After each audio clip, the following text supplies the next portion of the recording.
Greetings, sisters and brothers. Welcome to Kumbukeni, your favorite podcast, your favorite open university. I am co-host Milton Alimadi, joined by my comrades and co-professors, Sister Nduku, Brother Adesoji. Sister Nduku. I'll be a doctor by the time we finish this show in 10 years. Tell the people who you are. Name is Nduku Mulumba, born and raised Kenyan, whatever that means. I'm an African to the core. I defend and stand with Africa for the well-being of all Africans globally. I am here joined by Alimadi and Adesoji to counter the false narrative that the Western media has perpetrated on Africa for centuries. It's time to get the story right. Thank you, Alimadi. Viva. Ndugu from London, from the UK, from the very belly. Kutoka maini. The pit. Ya wanyanyasaji. The pit. As they would say, it is the conversation is not complete until you have a British voice in the room. Lord have mercy. So, my name is Adesoji Ginla. I'm reaching you all from London, and again, good evening, all the way in sunny UK. Yes. So, what's this talk? Tell the people before we get into today's topic. This talk about Prince Charles walking alone in the park.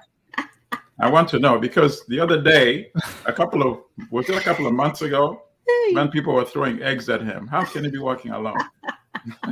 Well, we do love our king, And, oh yeah, he's a king, Alimadi. You're calling him Prince Charles. It's not. My bad. He was upgraded. Yeah, you're right. He's finally a king. He's a king. Yes. It still doesn't sound right though. But go ahead. His Royal Majesty. Yes, King Charles III. Yes. And yes, he went for a walk in one of the royal parks, and people were quite enamored, and they couldn't even approach him. They were just taking pictures because he's a god. Obviously, his security was there, but they were a bit. No, it's amazing when he has security and all that. Mm-hmm. Then they throw the eggs. When he's alone, then the egg throwers they freeze out. The people are speaking. And besides, there's a cost of living crisis in England now, so eggs are very. Yeah, you're right. So you don't go around wasting eggs on. Okay, so sisters and brothers, today's topic is how the West sustains neo-colonial agents in Africa. And when we talk about neo-colonial agents, we're talking about many of the misrulers in Africa. Another way to translate this topic, how the West sustains neo-colonial agents in Africa, is not yet Uhuru. Not yet Uhuru. Not yet a book title that Sister Nduku must be very familiar with. That is the title of Odinga's book. I am, unfortunately, I am ashamed to say I'm not familiar with it. Oh, that is a book that must be read. See? Jaramogi Odinga, the father of Raila. I'm very familiar with Jaramogi Odinga. You're not yet Uhuru, because Uhuru does not just mean replacing European rulers with African rulers. You have to go farther than that. And then, of course, the best breakdown was from our ancestor, Kwame Nkrumah. Neo-colonialism, the last stage of imperialism. And we've discussed this book several times on our show because, in fact, it is the blueprint of our liberation. So we want to talk about some of these agents, these, enemies of Africa, the tools of Western imperialism, the reason why Africa is not yet Uhuru. And Uhuru, of course, is the Kiswahili word for independence. So I would like to read maybe one or two segments from Nkrumah's book. And then I come to you, sister, to tell us which one of the enemies of Africa that you want to comment on. Let me see. Nkrumah says, be gentle. The essence of neo-colonialism is that the state which is subject to it is, in theory, independent and has all the outward trappings of international sovereignty. In reality, its economic system and thus its political policy is directed from outside. That's one point he makes. Let me read one more point, and then I come back to you. This one, to me, is very critical. And this speaks to almost every African country. In the first place, the rulers of neo-colonial states derive their authority to govern not from the will of the people, but from the support which they obtain from their neo-colonialist masters. See? You don't need the vote. You don't need the vote of your population. Why? Once you're secured in power by the neo-colonial power. So Nkrumah really had it. He had it. Sister Nduku, which one of the misrulers do you want to comment on? Whether in the past, historically, whether contemporary? I'm sure there are no misrulers in Africa. Africa is a very innocent continent where we have lovely, lovely leaders. But I'm going to point out the irony in what you just said. Because the West is out here acting to be the moral leader of everyone talking about democracy, yet they're the ones instigating the lack of democracy in Africa and elsewhere. Absolutely. So my call to action for people is to start calling them out. If you're an African leader sitting at a table being told, you should put your chest up and say, what about such and such? Anyway, I digress. So And if you do that, they start whispering. Yes. Remember Lumumba. Exactly. Remember Sankara. And you hold your chest even higher and say, yes, I remember Brother Lumumba, but we are done. Or you want to go out, fall from heights like Samora Machel. Yeah. The two of you are such sinister brothers. Anyway, hold on. No, but you're right. We have to keep shaming them. So please continue, sister. Yes. So Moise Tshombe, I got the fortunate luck of getting Moise Tshombe. I don't know about you, Adesoji, but that name, whenever I hear that name, it just messes up my internal system. That is a treachery personified. I agree with you. Personified treachery. Yeah, Moise so Tshombe. this gentleman, because that's what the West calls these people, gentlemen. Every time you hear gentlemen, just ask questions. Open the book and start taking notes because there's nothing gentle about them. He is the first and only president of the secessionist state of Katanga because the Belgians and the conglomerate Union Miniere, that is a mining company group in the Congo, support him and encouraged Tshombe to declare the secession of Katanga from the Congo when the Congo gets independence. So I'm reading this and I'm asking myself, why would they do that? And when you think about Katanga, by the way, is a very mineral-rich area of the Congo. Yes. So this is what is in their mind, not the peace of the Congo, not democracy, not the unity and humanitarian needs of that country, but the mines, the minerals under the earth of that country. So these people do not want Lumumba, who is against the West, to be in charge of all of Congo. And the way they maneuver and strategize to get their will is to support someone and encourage him to pull away from the Congo and have his own nation, essentially, right? So a now, newly independent country. Imagine that 10 days after independence. It'll be like the U.S. declaring its independence, and then some foreign power. And then Kenya. Let's pick Kenya, an African country, so that coming to to New Mexico or I don't know, some other state and say, listen. Coming to California. Let's take California. It's California. We'll support you. Just declare that you're not part of this, Yeah. And then we will continue station troops there to support you. Yes. I think the best example you're looking for with the United States will have been after fighting the War of Independence with Britain. Britain then goes to California Yep. or Texas and says, if you pull away, yep, we'll support you. Yep. And interestingly, they actually considered that maneuver to try to find some states to secede. Yeah. So they had long practice in doing it. Yes, I agree with you.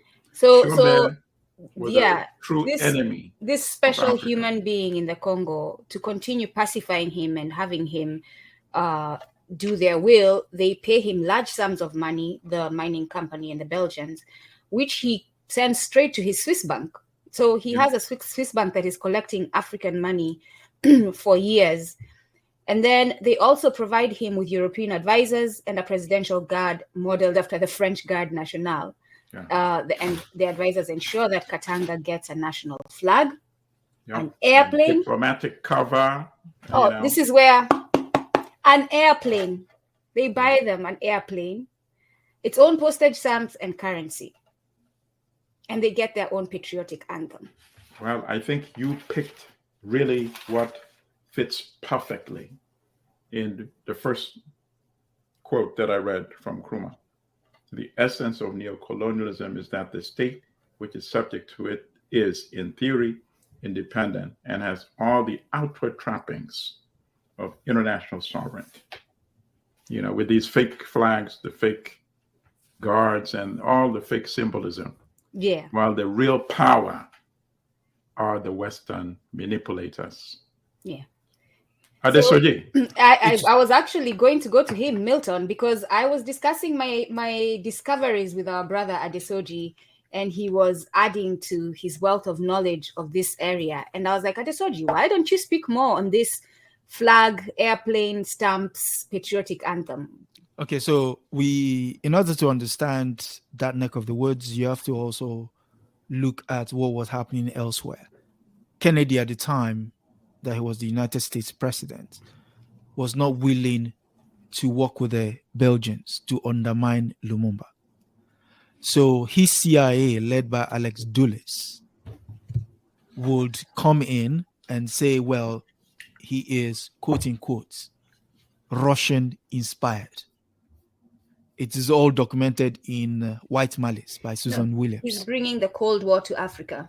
Yeah. So what then happened was, with the unfortunate killing of Kennedy, when Johnson comes in, Johnson okays this strategy, actually a two-pronged strategy. One was to get the French, the Belgians, and Britain to support the idea. But because imperial powers, they have a long memory. You remember what happened with the Suez Canal when Eisenhower refuses to back the Britain in going against Egypt. They decided to sit it out. You have to tell listeners a little more, brother. Not everybody can just remember. Okay, so yeah. Okay. Okay, yeah. So with the Suez Canal, it was basically it cuts through Egypt. It literally belongs to Egypt. But the Brits want to control it. Mm-hmm. And so Gamal Nasser at the time had to overthrow King Farouk, who was the monarch. So once he was overthrown, they nationalized the canal. So how did he get away with it? He brought in Soviet advisors, and Eisenhower, then anti-colonization, chose not to support France and Britain. So they were kicking up tantrums and what have you. So that still ran rancor. So fast forward to the Congo. Now it's the turn of the powers to deny the Americans. So the Americans now say, okay, you know what? We're going to go two style. One, we're going to bankroll Moise. So what did they do? They gave the CIA money so that they could recruit 1,000 mercenaries, mostly from Rhodesia and South Africa.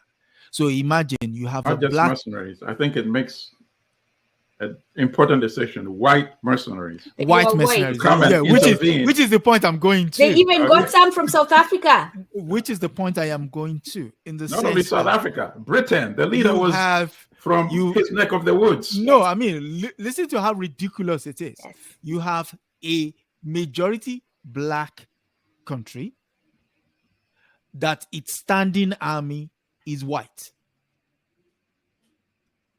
And so this is after independence. And this is after independence.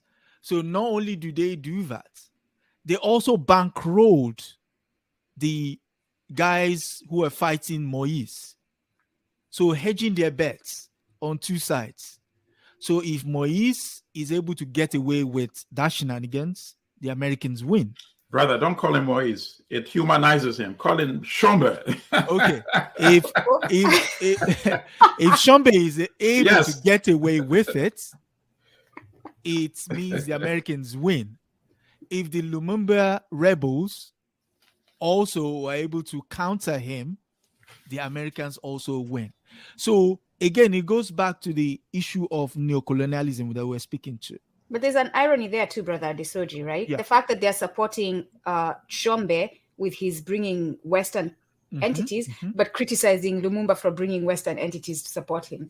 Yeah, but the thing is, Lumumba never brought... No, yeah, but out foreign. Let's call them foreign. No, you see, that's the mistake we made. If you go into the history books, even Susan Williams' book, there was no time that the Russians were there. Absolutely. So it was just... But with them, just the accusation. The accusation, alone. That was it. Yeah. So it was just the accusation. So basically, he was killed on an accusation. Thank you for the correction. You're right. In fact, he had a better chance had he managed to secure real Russian. Exactly.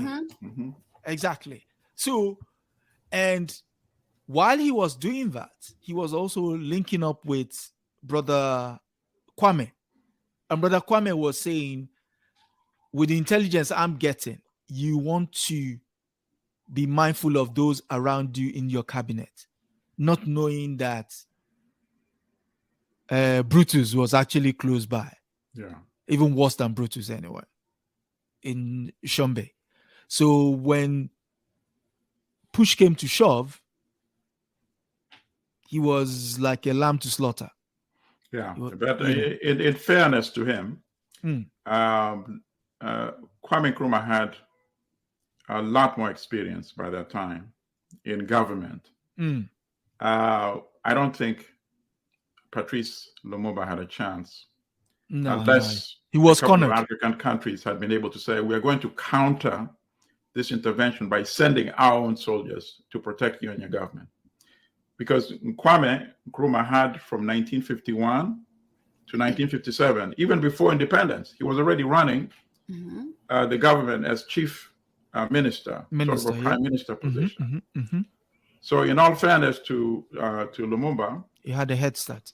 I don't think any advice at that particular juncture, unless the advice came with boots on the ground, would have saved him. But go ahead, brother. Continue that. Yeah. Before Adesoji goes ahead, though, Alimadi, I want to point out that Lumumba comes in June. And how long does he? Have you gotten to that, Adesoji? How long does he rule? He was there take him out. September, June to September. June to September. Basically almost 3 months. Yeah. 3 months. And they take him out. Not even 3 months when you look at the dates. But go on, Adesoji. Okay. So I was So not only do they take out Lumumba, guess what then happened? So Lumumba will die actually based on a pushback. That was his only crime. And what was the crime? When the King of Belgium came as part of the independence celebration, he gave a speech that the Congolese should be happy that they are civilized and they are ready for the world. And this Negro did not know his place. And Lumumba will push back to say, not what your ancestors have done to this land. Would you be able to say that? And it was from that moment on that the crosshairs was on his back. They say what, Negro? And for listeners who are not familiar, I think the Raoul Peck film does a good job capturing that scene as well. And the film, of course, is called Lumumba as well. Yeah, Lumumba. When did it come out? I think it was 2010. 2010. Yeah. It's a very. I think it will be available on YouTube, if I'm not mistaken. Yes, it is. Actually. Yeah. Okay. We should do a viewing party of Lumumba one of these evenings. But go on. We will. But brother, if you maybe just for the interest of time, if you can close on that and give us one of your own enemies of Africa that you identify. Oh, this is how many they are. If you haven't closed yet. No, I have. Okay. I am wondering which one I should give people first. Okay. So I will go with. Are you going to find somebody to top Shombe? I know. Come at me. Because if you can top Shombe, of course, then you're going to knock me unconscious, you know. Of course. Yes. I'll give you. Yeah, you give me Shombe. Should I start dialing 911? You give me Shombe. I will raise you Jean Bokassa. Oh yes. Jean Bokassa will topple David Daka. He was the president of the Central African Republic. So Daka was beginning to run he declared a one-party state. So basically he had a history of violence and what have you. But as if that was just a precursor, Bokassa will topple him in a coup, obviously backed by the French, because you can't do anything without the French in that neck of the woods. Yes. So he comes to power. He then turns around in 6 months and turns to the French and says, you know what they would need around this space? They would need an emperor. What? The white man speaking for Africa again. And so what does France do? Because the place is rich in diamonds, industrial diamonds, and also shiny diamonds. Industrial diamonds, for those who don't know, is what is used in your diggers, your hammers, your chisels, and what have you. Machinery. Those heavy machineries, the tip of them are coated in industrial diamonds because they don't break. So wait, brother Disoji. Yes. Wait. I thought the West industrialized themselves without the help of Africa. Even the West know that they industrialized themselves with the help of Africa. Yes. So you're saying all these progressive machines, the resources to make them have come from Africa. Just like brother Forget the resources. 400 years of uncompensated labor. Yeah. That laid the foundation for the Industrial Revolution. So he comes in and decides, you know what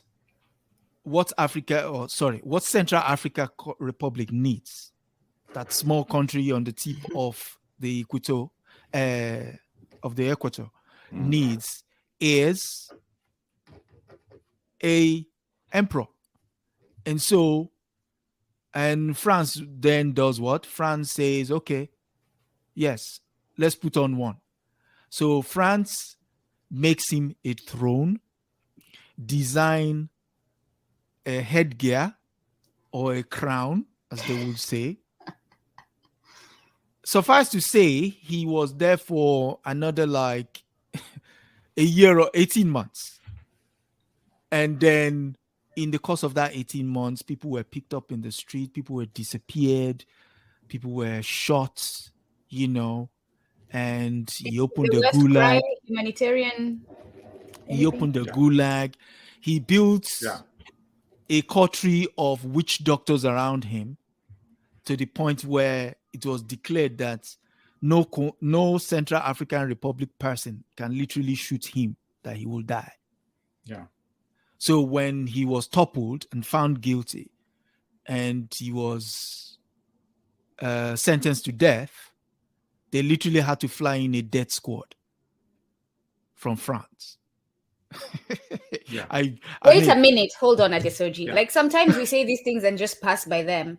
So because the West believed that this witches who protected them were powerful, and the Africans, Mm-hmm. they don't assign Africans to shoot him, but they bring in a group of white men to shoot him. No, it's No, the they didn't Africans. shoot him. It's Or the end of Africans it. call the white men to yeah, come and shoot come him. and shoot Yeah. your. Yeah, but even that one, I don't think that tops Shombe.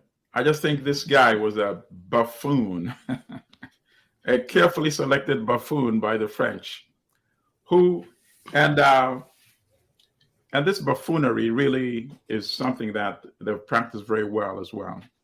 There's a very interesting lecture that we've all heard, and I hope listeners listen to it too. Mm-hmm. It's called Crisis in the Periphery, Oh, Africa and the Caribbean, Walter Rodney. by our ancestor, Walter Rodney. And he talks about Idi Amin in Uganda. He says, and they like to have a person like Idi Amin in Uganda. We're talking the 1970s. Mm-hmm. Why? A buffoon. And this is what happens when you give them independence. This is what they do to the country. This is what they become. Yeah. And the corporate Western media elevate that. And they use that books. to absolve themselves from all the past history. Oh, colonialism could not have been that bad because you were preventing people like Idi Amin to become leaders in these countries. So France can point to the Central African Republic and say the same thing. See, look at him. Bokassa. Now he wants to call himself a king. An emperor. An emperor. An emperor in the legacy of our great ancestors, you know. Louis where the France, Eighth. they were cutting off the heads of the monarchs, but here they're installing one in an African country. You can make this stuff up. You can make this stuff. I mean, at what point did they even agree to the idea? To do what? I said, at what point did they agree to the idea that this sort of thing is absurd? It's not absurd. It's normal. Well, why not? I mean, as Rodney, explained it well. The system always comes up with answers. That's how Rodney explained it. What are our answers? And that's part of the reason we're having this conversation, What are our answers to Shombe? What are our answers to Bokassa? And in Uganda, we have one who combines the buffoonery.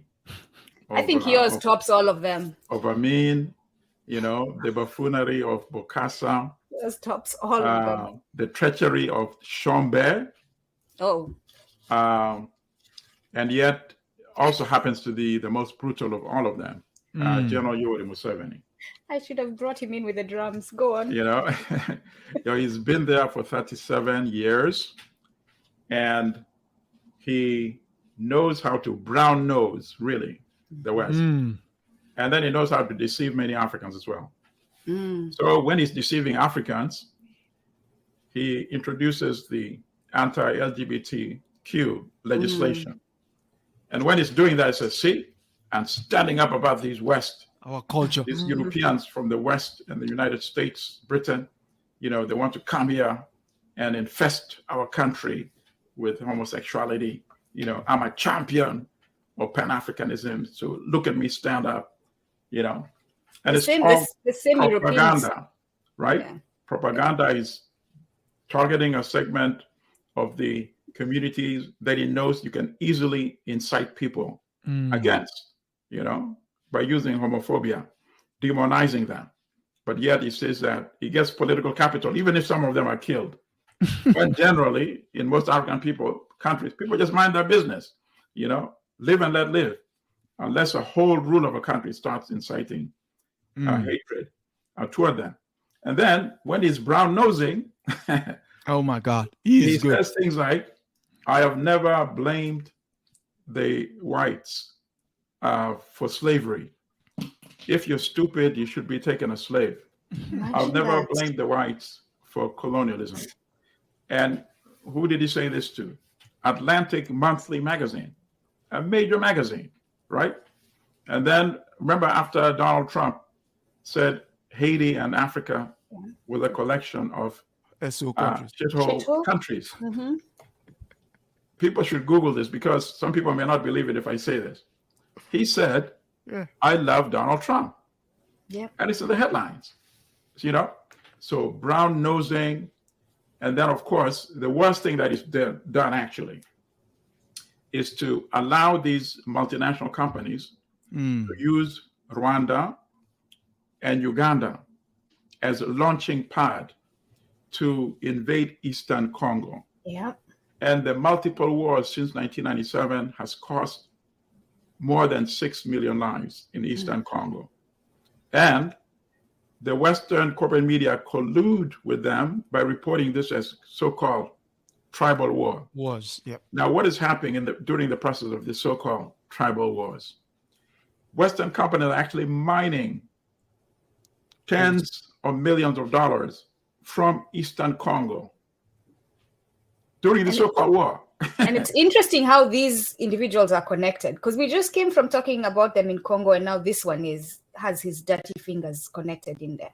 Oh yeah, absolutely. Congo is the epicenter of of wealth and violence at the same time. Exactly. Because as Dr. John Henry Clark, our ancestor, said, Africa has always had and still has resources that the world wants and the world does not want to pay for. Right? That's how he summed it, and he was right. So they're using the same thing that the Belgians and Americans did in the 1960s in Congo, bringing white mercenaries. Now you have African mercenaries from Uganda's army and Rwanda's army at the behest of the West. Invade Congo, kill people, then depopulate that area, right? And then they take the resources without having to pay a dime to the central government in Congo.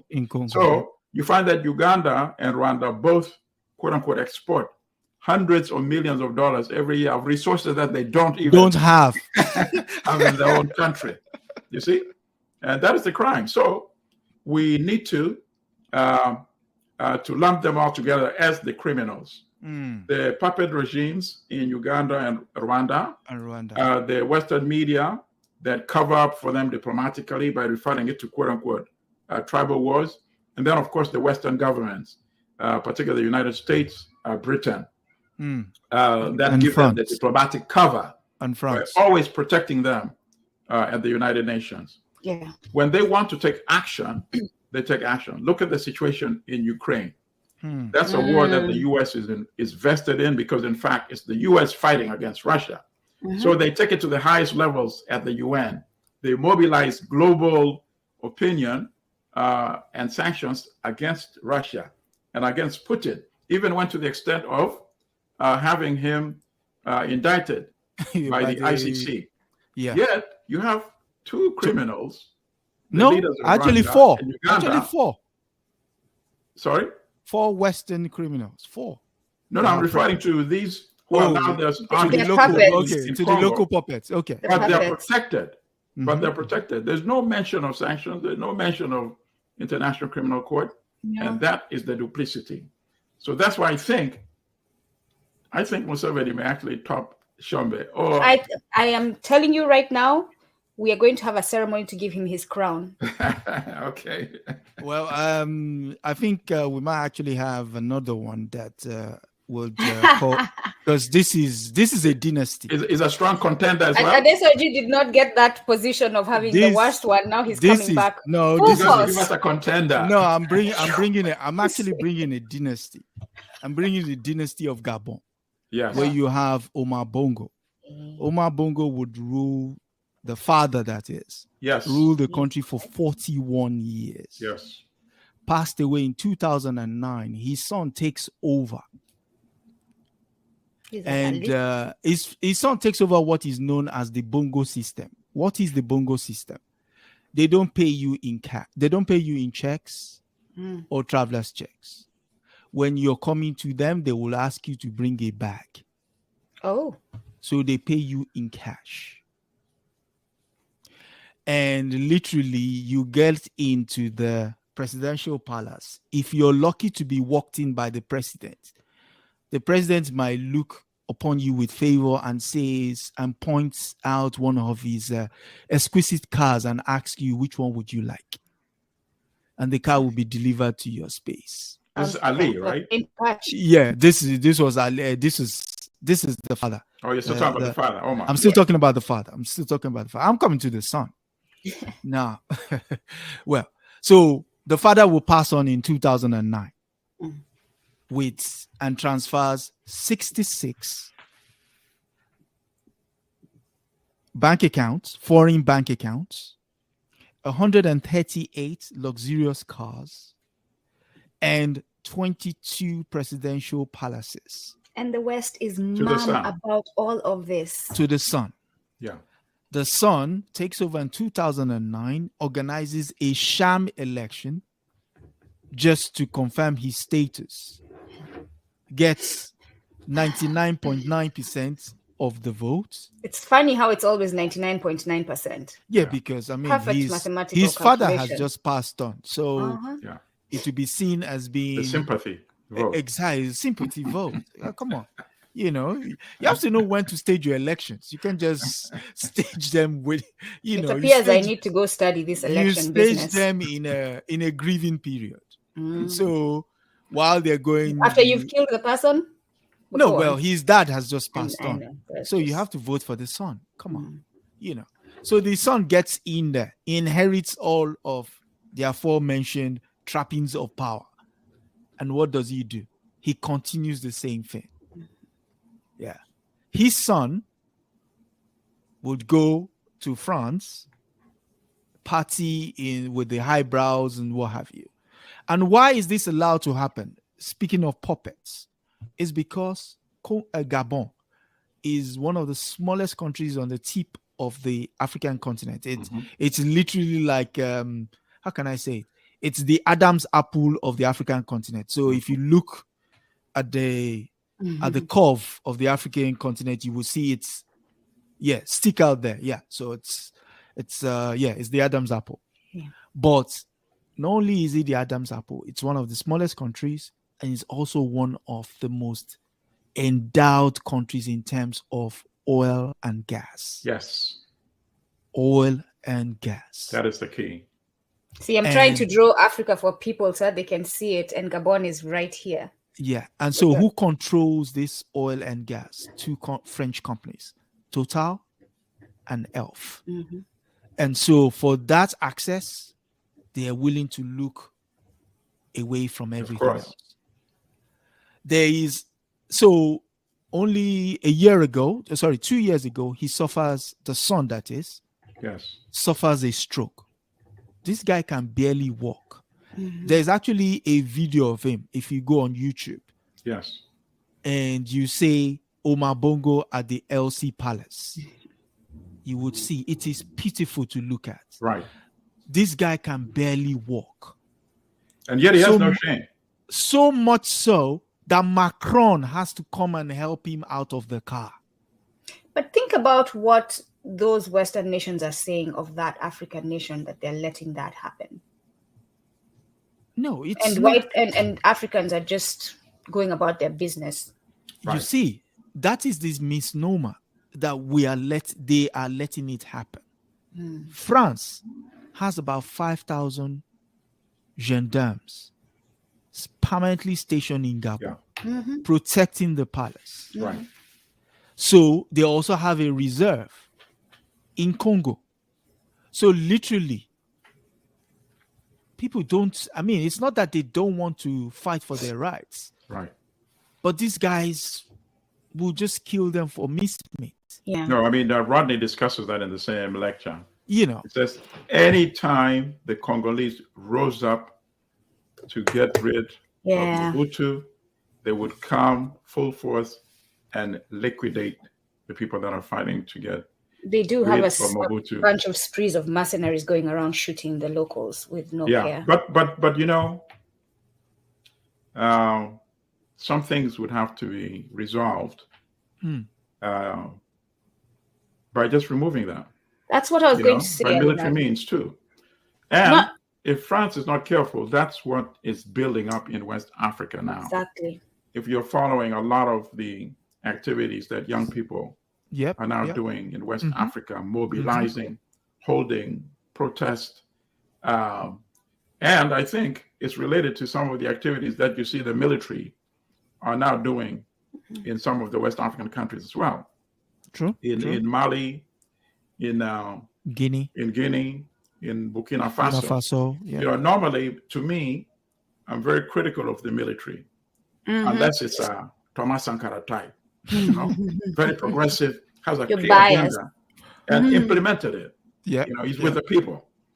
I think the military in these countries we just named, they may be reactionary. So, you know, you can't read that sometimes, but they're reading the popular sentiment.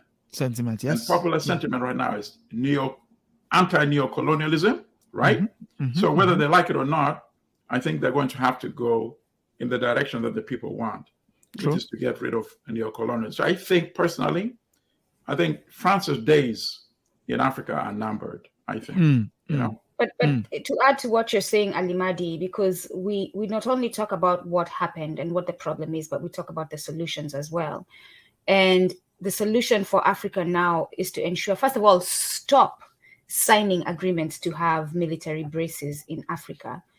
But in addition to that, make sure you get rid of the military bases currently, the foreign military bases in Africa, because when you think about it logically, first of all, let's just mention the fact there's no African military base anywhere in the West. And Africa does need to protect itself from the West. But you will not even dream of saying that at the table in a meeting. Yeah. So you go and pause ask for a second there. What you just said, I want to add something to what you said. Yeah, be brave enough. Wait, sister, pause for a second. Go on, okay. In the 60s, they sent Belgian troops, right, in the Congo to protect Europeans. Yep. Right? We have as much we actually have moral to protect our black brothers. Exactly, to protect the our US sisters and brothers in this country from brutality inflicted upon them by the United States government security agents, taxpayer, you know, paid by taxpayer money, right? We have better justification for doing that. And yet that's what they did repeatedly in many African countries. True. So go ahead, continue. That's a great I didn't want to forget that. When you mentioned that, this is the thing about hanging out with brothers who know you. They they know what's going to get you going. That's a great point. That is a great point. Yeah. Our brothers and sisters in the United States have faced atrocities for years. We have police killings going up in numbers instead of going down. So if anyone has a right to have a military base in a country to protect its people,